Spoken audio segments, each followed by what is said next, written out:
Okay, now you've got your website basics down, you've got your tech stack selected, and you've got some design elements that you like.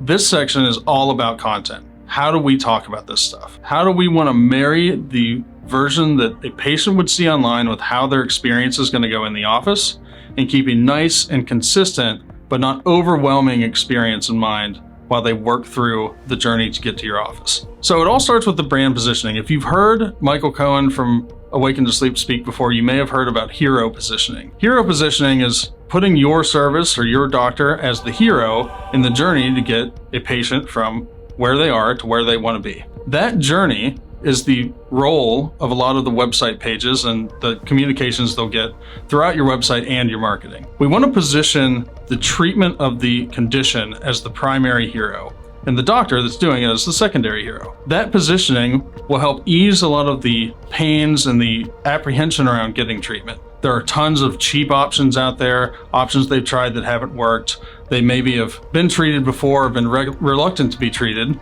and they're kind of feeling a little iffy about whether or not this is something they really want to move forward with. Positioning treatment as the hero can help take away some of those apprehensions. There's going to be someone by your side to guide you on this journey, and really the focus of the hero's journey is not on the treatment itself or the doctor, it's the outcomes after they've made that decision. That outcome, painting the picture of the life that they'll have after they've received treatment, is huge. Maybe it's an older couple that doesn't have the energy to keep up with their grandkids or their children, or an athlete that's seeing their performance decline because they're not getting proper sleep. Understanding those small nuances between what life could be like versus what life is now is the end outcome that everybody's looking for. When we started in sleep, we found getting in front of a lot of patients that needed sleep apnea treatment and testing was really easy. People are curious about this stuff and they want to search for it online, but they're not really always serious about getting it treated because it seems scary. Part of the hero positioning for treatment and the doctor itself is painting a clear picture of what it's like to work with you. As a person's working through your website, they should be painting a picture internally of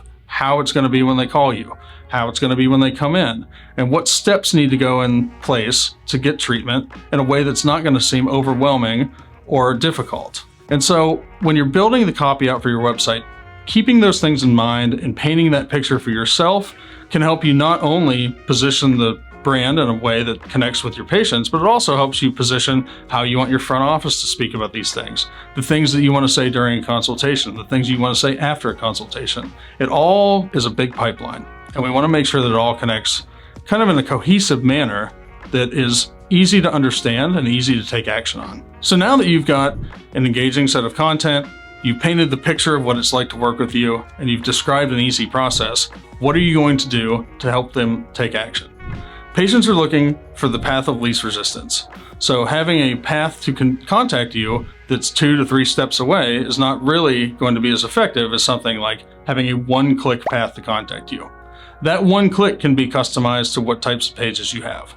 If you're landing people to a sleep screener that perhaps needs to understand what sleep apnea is, and maybe they answer some questions to know if they have it or not, that can be one click away. If it is a referring provider or a current patient, you want them to be able to easily contact you, fill out their name, email, phone number, give a little description of what they're doing. That should be one click away. And then finally, the most effective thing for new patients is just a click to call button. We can nest these things in the header of your website, in the menu, in the footer of the site, and kind of sprinkle them through the page so they shouldn't be able to go 1 or 2 full scrolls of a page without having some way to contact you. As you're building this through the pipeline, as you'll notice when you've gone online before, there are tons of bad ways to do this. You can go to a website and see something pop up from the bottom of the page or pop up from the top and really interrupt the user journey. And a lot of times I've bounced off of websites myself because I've been annoyed that they want my email address so bad they don't even let me read what's on the webpage. So we don't want to do that. But you do want to give some friendly nudges in the right direction. Breaking up your call to action pages with big color blocks or engaging photos or engaging imagery can help drive them to make that decision. And you support those engaging sections with commentary around, hey, you're doing the right thing. You're in the right place. This treatment is the hero to get you to where you want to go. That kind of consistent user experience and design is something that needs to be throughout the entire website. So consistency is the name of the game. If you have one experience on your homepage and then a completely different experience when someone goes to a subpage or an alternative page of your site, that can be a little bit jarring and cause people to bounce out.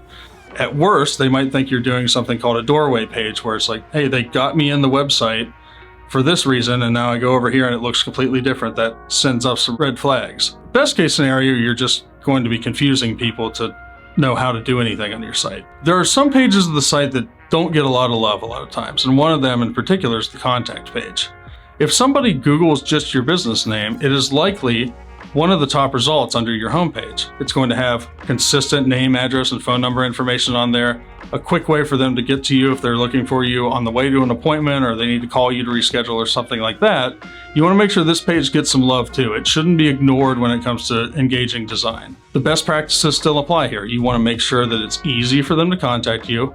The things that they want to see, like your name and address and phone, they're all going to be available above the fold on the web page, and then you can go from there.